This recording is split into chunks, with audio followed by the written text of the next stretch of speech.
Me desperté a las 3 de la madrugada, no por un ruido fuerte, sino por una corriente de aire. El olor. Eso fue lo primero. No olía a ciudad, no olía a smog ni a la cena de los vecinos. Olía a tierra mojada, pero tierra vieja, tierra de panteón, mezclada con algo dulce, como flores que llevan demasiados días en un jarrón y el agua ya se pudrió. Me levanté, arrastrando los pies, pensando que había dejado la ventana abierta y que iba a llover. Estaba dormida, atontada. Caminé hacia la sala. La oscuridad no era total. Entraba esa luz naranja de las farolas de la calle que hace que las sombras parezcan moverse. Y ahí fue cuando la vi. La puerta corrediza estaba abierta de par en par. Las cortinas volaban hacia adentro como si fueran manos tratando de agarrarme la cara. Sentí el frío en los tobillos, ese frío físico que te sube hasta la nuca. Pero lo peor no fue ver la puerta abierta, lo peor fue escuchar la respiración. Estaba dentro. Alguien estaba dentro. Se escuchaba un resuello húmedo, cargado de flemas, viniendo de atrás del sofá. Lo que yo no sabía en ese momento era que ese sonido estaba conectado con muertes que aún no habían ocurrido y con personas que nunca volveríamos a ver. No hagan ruido. Si están solos donde sea que estén escuchando esto, no miren hacia las esquinas superiores, solo escuchen mi voz, pero no presten atención a los crujidos de su propia casa. Se los digo porque el error que yo cometí fue prestar atención. El error fue abrir la puerta cuando creí que solo era el viento. Antes de contarles qué pasó, tengo que advertirles algo, y esto es en serio. Si en este momento sienten un zumbido en el oído, o si sienten que se les eriza la piel del brazo izquierdo, dejen de escuchar. Apaguen esto, porque ellas escuchan a través de nosotros. Ellas usan nuestra atención como puente.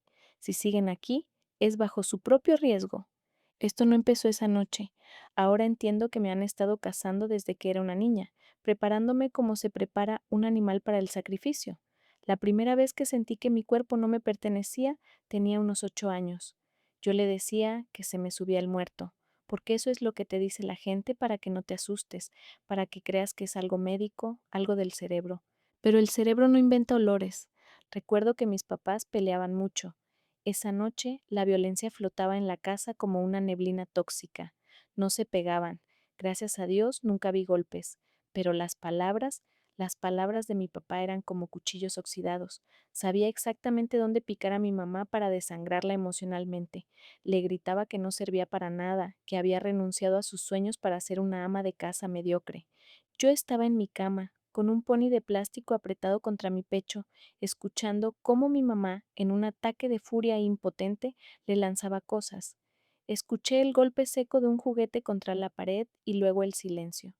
Ese silencio que pesa toneladas. Para romper la tensión hice lo único que se me ocurrió, llorar. Fingí llorar más fuerte de lo que realmente sentía para que vinieran a verme, para distraerlos, y funcionó. Se callaron. Pero el miedo real se quedó impregnado en las paredes. Esa noche, después de que todos se durmieron exhaustos por la pelea, yo me desperté sin poder moverme. Estaba boca arriba. Mis ojos eran lo único que funcionaba. La puerta de mi cuarto estaba abierta y daba al pasillo, y ahí estaba. No era una sombra, era algo sólido, una mancha roja, de un rojo quemado, casi negro, como sangre coagulada. Pasaba de un lado a otro del pasillo, se escuchaban sus pasos. No eran pasos de zapatos, eran como pezuñas, un clac, clac, clac sobre la loseta fría. Mis papás dormían, ignorantes de que esa cosa paseaba frente a su puerta. De pronto se detuvo, giró y me vio. Tenía la forma de ese diablo de la lotería mexicana, pero sin caricatura. Era real. Tenía la cola en la mano y jugaba con ella como si fuera un látigo. No tenía ojos definidos, eran cuencas oscuras, pero yo sentía su mirada burlona, sabía que yo estaba despierta, sabía que yo lo veía, y le gustaba. Se quedó ahí, parado en el umbral, alimentándose de mi terror, hasta que mi cerebro simplemente se apagó y me desmayé. Crecí pensando que eran pesadillas, pero las pesadillas se quedan en la almohada. Esto me seguía. A los 17 años, las cosas en mi casa estaban en una calma tensa, esa calma antes de la tormenta. Mi hermano mayor ya se había largado de la casa. Él fue listo, se fue a estudiar lejos, huyendo de la toxicidad de mis padres, y me dejó a mí sola con el paquete. Me dejó sola como amortiguador entre ellos dos. Nunca se lo perdoné del todo. Yo me quedé ahí, absorbiendo todo el veneno. Una madrugada, otra vez a las 3. Siempre son las 3. No necesito ver el reloj. El aire se vuelve denso, como si estuvieras nadando en mercurio. Desperté paralizada. Mi cuarto estaba en penumbra, pero alguien había apagado mi lamparita de noche. El botón era duro. No fue un accidente. Mis ojos se acostumbraron a la oscuridad y vi algo en la esquina. No había silla, pero había una mujer sentada en el aire. Tenía una falda larga, llena de holanes, como de ropa antigua, de telas pesadas. Tenía las manos sobre las rodillas, muy quieta. Estaba de perfil, mirando hacia la pared. Yo trataba de gritar, trataba de mover un dedo, lo que fuera, pero mi cuerpo era una piedra. Entonces, lentamente, sin mover el cuello, sus ojos giraron hacia mí. Eran blancos, lechosos, y su boca se estiró en una sonrisa que no cabía en su cara. Me estaba esperando. Estuvo ahí horas, horas enteras viéndome sufrir. Años después entendí que cada vez que algo se me subía el muerto, alguien más terminaba pagando las consecuencias. Al amanecer escuché a mi papá levantarse. Se fue temprano al trabajo, no se despidió.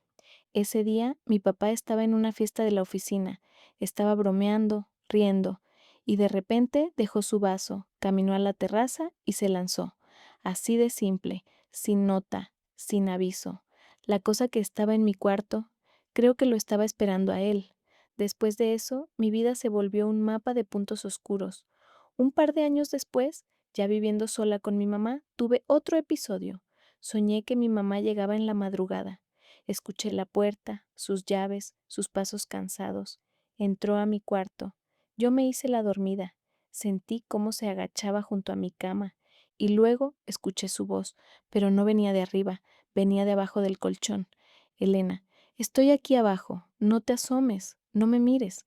Era su voz, pero sonaba hueca. Al mismo tiempo sentía una presencia de pie junto a mi cama, respirando sobre mi cara. Cuando por fin pude moverme, me asomé debajo de la cama. No había nada. A la mañana siguiente sonó el teléfono. Era la novia de mi hermano. Lo habían levantado. Un coche negro, vidrios polarizados. Él se subió voluntariamente. Nunca más lo vimos. Ahora tengo 27 años. Vivo con Franco. Pensé que todo había terminado. Pensé que al salir de esa casa, al alejarme de esa familia rota, las sombras se quedarían atrás. Pero el moho no se queda en la pared. El moho viaja en la ropa. Hace 2 meses la tecnología empezó a fallar. La imagen se congelaba, el audio seguía. Los píxeles formaban caras, se escuchaba un zumbido constante en la casa. Una madrugada desperté con la certeza de que alguien estaba parado junto a la cama. No lo vi, pero escuché cómo respiraba, con la misma respiración húmeda que había escuchado años atrás detrás del sofá. Una madrugada la televisión se encendió sola. No había imagen, solo el zumbido. La peor noche fue cuando soñé que Franco me llamaba. Vi manos negras abrazándolo. Una mujer vieja apareció detrás de él. Elena, ya es hora. Ven con nosotras. La seguí. Afuera había mujeres esperándome. Sonreían, me invitaban. Desperté gritando. Franco también lloraba. Fuimos al pueblo de mi mamá. Allí estaban ellas, las mismas mujeres del sueño. Me saludaron como si me conocieran. Yo jamás había visto esas caras, pero ellas ya me conocían a mí. Regresamos a la ciudad. Yo todavía quería creer que todo lo anterior habían sido sueños. Esa última noche alguien más lo vio conmigo, y ahí se acabaron las dudas. La puerta corrediza no estaba forzada, el seguro flojo, como si alguien supiera exactamente cómo abrirlo. Una figura se levantó detrás del sofá, alta, cubierta de hollín. ¿Qué quiere? Pregunté. Déjame quedarme, dijo. Ya me invitaron. Franco salió con un bate. La mujer chilló y corrió en 4 patas. Cuando volvió, estaba pálido. No estaba sola, me dijo. Había más, afuera, esperándola. Nos fuimos esa misma noche. Los sueños han parado. Pero hoy vi un moretón en mi hombro, y anoche el zumbido volvió. No sé si contar esta historia sirva para algo. Solo sé que desde esa noche, cuando entro a mi casa, siento que alguien corre a esconderse, como si ya supieran que los vi. Si esta noche despiertan a las 3 de la mañana y huelen tierra mojada, no abran los ojos. Buenas noches, yo ya no puedo dormir.